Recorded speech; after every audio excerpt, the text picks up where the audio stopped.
შეიცვლება ქართული რეალობიდან წლების წინ გამქრალი პოლიტიკური დებატების ტელესივრცეში დაბრუნებით. დებატების როგორც საზოგადოების ინფორმირების მნიშვნელოვანი მექანიზმის აღდგენის ინიციატივით პრემიერი გამოდის. მთავრობის ხელმძღვანელი მნიშვნელოვან პროცესებზე მსჯელობისა და დისკუსიის სივრცის გაქრობას Deep State-ის გავლენების გაძლიერებით ხსნის. საზოგადოებაში ჯანსაღი აზრის ფორმირების წინააღმდეგ ბრძოლას კი მოქალაქეებისთვის კონკრეტული ძალების დღის წესრიგის თავს მოხვევის მექანიზმად განიხილავს. ქართული პოლიტიკური რეალობიდან დებატების კულტურის გაქრობაში პრემიერი გარეძალების ჩართულობით ოპოზიციის ბრალეულობას ხედავს, პროცესის ავტორად კი ნიკა გვარამიას ასახელებს. მკვეთრად საპირისპიროა ოპოზიციის შეფასება. რატომ დადგა დღის წესრიგში პოლიტიკური დებატების აუცილებლობა და ვინ არის მზად ოპოზიციიდან მმართველ გუნდს დებატებში დაუჯდეს. თამარ ციკლაური მუშაობდა თემაზე, რომელიც ახლა პირდაპირ ეთერში გვერდდება. თამარ. დიახ, უნდა დავაბრუნოთ საჯარო დისკუსია საზოგადოებრივ ცხოვრებაში, რაც სრულყოფილი დემოკრატიის ფუნქციონირებისთვის სასიცოცხლოდ მნიშვნელოვანია და მნიშვნელოვანია სწორედ ამ წინადადებით სრულდება პრემიერ-მინისტრის ვრცელი წერილი, სადაც პრინციპში შეგვიძლია ვთქვათ, რომ ირაკლი კობახიძე როგორც საზოგადოებრივი, ისე პოლიტიკური ცხოვრების ერთ-ერთ მთავარ გამოწვევად ასახელებს სწორედ დებატების გაქრობას საჯარო სივრციდან. თავის მხრივ პრემიერ-მინისტრი წერილში ამის მიზეზებსაც ვრცლად აღწერს და ამ პროცესის მიღმა Deep State-ის ინტერესებსა და გავლენაზე საუბრობს. მაგალითად, ირაკლი კობახიძე წერს, რომ ამ პროცესის პროგრესი ჯერ კიდევ წლების წინ ევროპაში მაშინ დაიწყო, როდესაც ღრმად გაიდგა ფესვები აგენტურის მმართველობამ და ფსევდოლიბერალურმა ღირებულებებმა და მაშინ, როდესაც პრემიერ-მინისტრის შეფასებით არაფორმალურმა მმართველებმა თავად წარმოქმნეს ხელოვნური პრობლემები ისეთ საკითხებზე, როგორიცაა მაგალითად LGBT და გენდერული იდენტობა ან მწვანე პოლიტიკა და განხილვებისა თუ ჩართულობის გარეშე თავადვე შესთავაზე საზოგადოებას ამ ხელოვნურად შექმნილი პრობლემების გადაჭრის გზები. ეს პროცესი კი როგორც ირაკლი კობახიძე წერს, ნაწილობრივ შეეხო საქართველოსაც სწორედ პოლიტიკურ, ეკონომიკურ თუ სხვა საკითხებზე დებატების შეწყვეტის სახით და ერთ-ერთ მთავარ მედროშედ ასახელებს ნიკა გვარამიას ირაკლი კობახიძე, რომელიც როგორც პრემიერ-მინისტრი წერს, სწორედ Deep State-ისა და არაფორმალური მმართველების გავლენით მოქმედებდა და მედია სტანდარტად დაამკვიდრა ტყუილი, ლანძღვა, გინება, ცილისწამება და ისტერია, რამაც როგორც პრემიერი წერს, საბოლოოდ საზოგადოების გახლეჩვა და ჯანსაღი დისკუსიის გაქრობა გამოიწვია. სამწუხაროდ, არაფორმალური ოლიგარქიული მმართველობის გეგმა, ჩაეხშო განსხვავებული აზრი, გაენადგურებინა ნებისმიერი სივრცე დებატებისთვის და მაქსიმალურად შეეზღუდა მათი იდეოლოგიის მამხილებელი ნებისმიერი საზოგადოებრივი პლატფორმა, ნაწილობრივ საქართველოსაც შეეხო. თუმცა იმ განსხვავებით, რომ Deep State-ის აგენტურამ მხოლოდ ერთი რამ, ქვეყანაში პოლიტიკური, ეკონომიკური თუ სოციალური დებატების მრავალწლოვანი კულტურის შეწყვეტა მოახერხა. ამ დავალების შესრულების მთავარ მედროშედ ნიკა გვარამია იქცა, როდესაც მისი პატრონები მიხვდნენ, რომ კამათის დროს საზოგადოებას მარტივად შეეძლო ტყუილისგან სიმართლის გარჩევა. მათ მედიაში იქამდე ამ სფეროსთვის სრულიად უცხო სხეული, გვარამია შეიყვანეს და კონკრეტული დავალებაც მისცეს. მოეხდინა სრული რადიკალიზაცია. გვარამიამ დავალება წარმატებით შეასრულა. მან მედია სტანდარტად დაამკვიდრა ტყუილი, ლანძღვა, გინება, ცილისწამება და ისტერია. საბოლოოდ კი ისეთი ტოქსიკური მედია გარემო შექმნა, რომ ნორმალურ, ჯანსაღ ადამიანს აღარ სურს მონაწილეობა მიიღოს კამათში,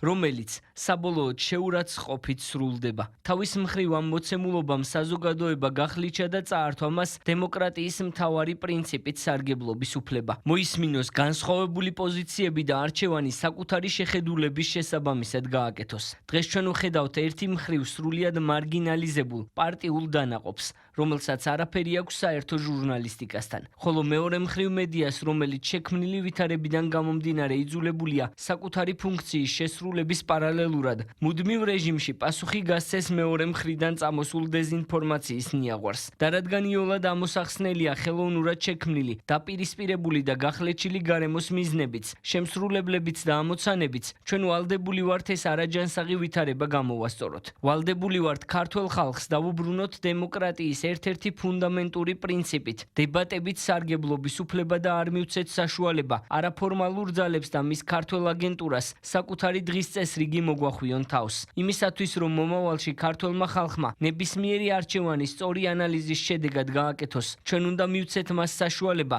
საჯაროდ მოისმინოს ყველა იმ პოლიტიკური ჯგუფის პოზიცია, რომელსაც ხელისუფლებაში ყოფნის ამბიცია აქვს. ჩვენ უნდა დავაბრუნოთ საჯარო დისკუსია საზოგადოებრივ ცხოვრებაში, რაც სრულყოფილი დემოკრატიის ფუნქციონირებისთვის სასიცოცხლოდ მნიშვნელოვანია. პრემიერ-მინისტრის შეფასებებსა და პოზიციას სრულად იზიარებს მმართველი გუნდი. ქართულ ოცნებაშიც ამბობენ, რომ დებატებს განსაკუთრებული დატვირთვა და მნიშვნელობა აქვს საზოგადოებრივ ცხოვრებაში, რადგან მნიშვნელოვანია მოქალაქეებს ჰქონდეთ შესაძლებლობა ყველა მხარის პოზიცია მოისმინონ და შესაბამისად გამოიტანონ დასკვნები კონკრეტულ საკითხებთან დაკავშირებით. თუმცა ამავე დროს მმართველ გუნდში ხაზს უსვამენ იმასაც, რომ როდესაც დებატებზია საუბარი, იგულისხმება პოზიციების ჯანსაღ გარემოში ჩამოყალიბება, შეურაცხყოფისა და ვითარების ხელოვნური დაძაბვის გარეშე. უნდა ითქვას, რომ დებატებისთვის მზადყოფნის შესახებ მოვისმინეთ ოპოზიციური პარტიების მხრიდანაც, მაგალითად ლელოდან და გიორგი გახარიას პარტიიდან ანალოგიური მზადყოფნა ცოტა ხნის წინ დააფიქსირა ასევე ზურაბ ჯაფარიძემაც, თუმცა როდესაც დებატების გაქრობაზეა საუბარი, ოპოზიცია ამაში ბრალს სწორედ მმართველი პარტიის პოლიტიკას დებს.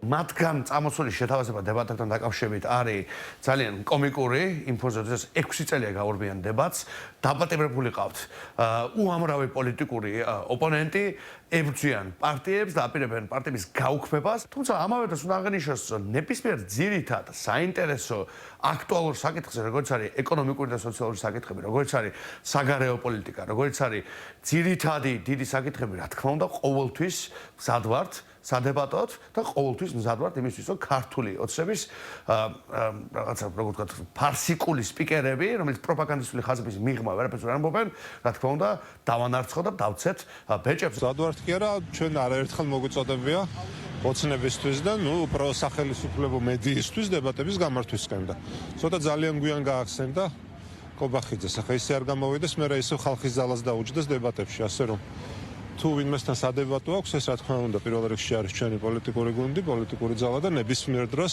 მისთვის სასურველ ნებისმიერ ტელევიზიაში მზად ვართ, ნებისმიერი ჩვენგანი, ჩვენი გუნდიდან ვიდებატოთ და სიმართლე უთხრათ პირში. მართლაც სწორად არის ამ წერილში შენიშნული სწორედ ის მძიმე ისტორია, რაც მედია სივრცეში განხორციელდა, როდესაც ჩვენ უყურებდით, რომ პირდაპირი ბულინგი, შეურაცხყოფა, უწმაწური სიტყვებით, ასე ვთქვათ, პოზიციის გამოხატვა ან ადამიანებზე ამ პოლიტიკურ გარკვეულ პოზიციაზე თავდასხმა ფაქტობრივად ასე ვთქვათ, მედია სტანდარტად იქნა დამკვიდრებული და ამაში რა თქმა უნდა ნიკა გვარამია იყო ფლაგმანი აი ამ ასე ვთქვათ მედიის ამ მანკიერი განვითარებისა. უნდა დაბრუნდეს რა თქმა უნდა დებატები, მაგრამ აქ ალბათ საჭირო არის რომ მედია სტანდარტის არსებობდეს ამისთვის და თვითონ მხარეები, ვინც ამ დებატებში შევლენ, მათაც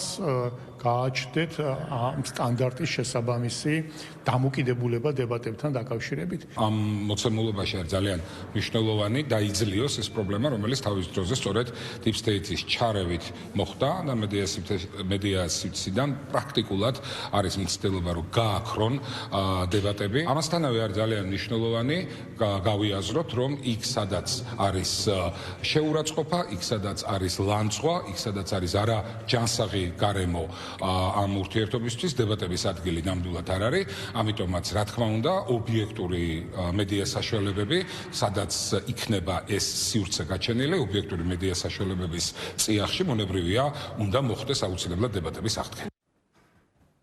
რა გაგრძელება ექნება პრემიერ-მინისტრის წერილს და განცხადებას და იქნება თუ არა ეს გაგრძელება სწორედ დებატების ფორმატში პოლიტიკურ ოპონენტებს შორის, ბუნებრივია საომავლოდ გაირკვევა. ფაქტი ერთია, რომ პრემიერ-მინისტრი და მმართველი გუნდი ქვეყანაში ჯანსაღი საჯარო დისკუსიის აუცილებლობაზე საუბრობს. მეორეს მხრივ კი ოპოზიციაში ამბობენ, რომ ისინი მზად არიან მმართველი პარტიის წარმომადგენლებთან ერთად ნებისმიერ ფორმატში მიიღონ დებატებში მონაწილეობა.